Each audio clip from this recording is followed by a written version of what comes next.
Good morning mga katabs! Ito na naman po ang araw ng ating pagtatrabaho. Dito naman po ako sa laundry naka-duty. Maya-maya punta po ako ng tindahan or ng kusina para magluto ng tanghalian. Ngayon po maglo-loading po ako ng mga damit ng customer. Kasi po may nagpalaba. Yan. Work po muna tayo mga katabs. Hello! Kumusta kayo dyan? Ayan. Good vibes lang po tayo. And, nakita ang aking ano ba yan? Kulay pink. Yan. Lagyan po natin ng sabon para po sa labahan. Ay nako, kahit po nakakapagod, basta po masaya po tayo. Tsaka okay lang po yan. Maganda nga po yung may kita. At least, meron kang income. Diba, mga katabs? Yes. Yan.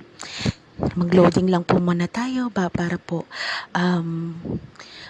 mag-ano na lang po siya, mag-timer.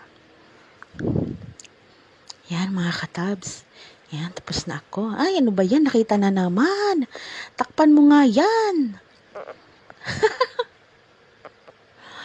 Yan, lagyan po natin ng sabon. Yan po. Kayo po mga katabs, kamusta naman po ang araw ninyo ngayong araw, kahapon, at saka ng mga nakarang araw pa? Ay nako, di ba? Pagkatapos po maglista-lista po tayo ng mga customer natin, ng mga nagpalaba, mga nagpa-laundry. Yan po. Lista-lista po, kunwari may nililista kahit wala.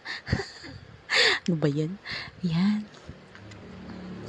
Everyday life is good vibes lang po. Yan. Kunwari po, naglilista kahit wala naman. Char! Dahil meron po yan. Kiss-kiss pa.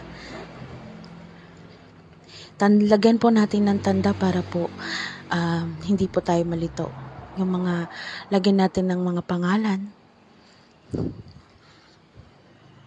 Kasi sa dami po na nagpapalaba, kailangan po lalagyan po ng pangalan para hindi po magkahalo-halo yung mga damit nila.